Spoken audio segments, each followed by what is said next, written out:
Okay, I was in the Army, and I did want to add a little bit. I was one of the first women soldiers that went through the Military Police Academy. So that was my first job, or military occupational specialty, and that was not great. So I changed and I went to the Defense Language Institute for 2 years and became a Russian interpreter. And then I was sent overseas, and I spent about 2 years on the East German border monitoring Russian transmissions.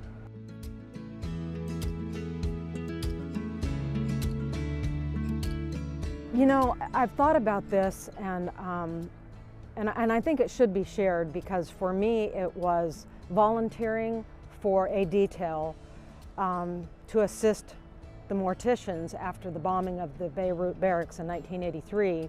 They didn't have enough hands, and they put me in the records room.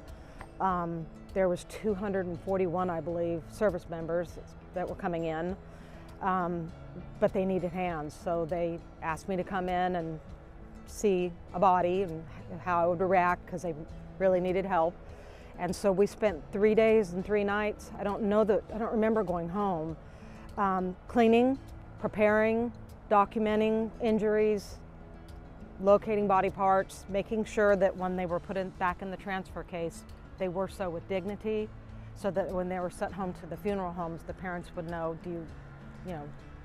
what do you want to do here? Because, sometimes there was missing parts and things like that, and a lot of them were burned. And so after that, I think I felt an enormous amount of pride while I was doing it. It was a very emotional experience, because I know how I would want to be treated if that was me, and they were just kids. So for me, that was, and I've never had really nightmares or PTSD or anything from it. All of it was pride.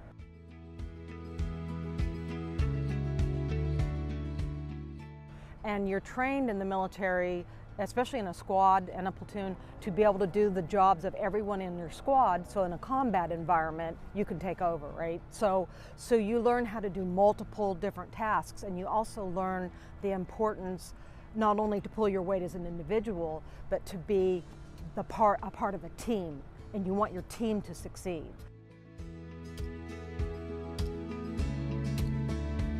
The most unusual thing I ever encountered was when I went to boot camp. I went to basic training, and we're in line for chow, and we got up to the thing, and of course you got your scrambled eggs and your sausage and your typical stuff. And I had never seen grits in my life, ever. And I did not understand what the white creamy stuff was and why people were putting it on biscuits. So that was the most unusual thing, and I don't think I've ever tried them.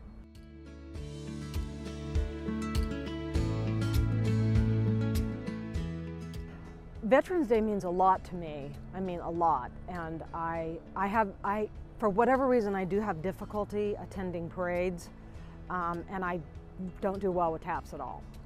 That just kills me. So I pretty much reflect alone, and all of my family has served. My great-grandfather was in the Civil War and the Spanish-American War. My grandfather, who spoke no English, from Denmark, was in World War II. My father was in Korea, and both of my sisters were WACs, which is Women's Army Corps, during Vietnam.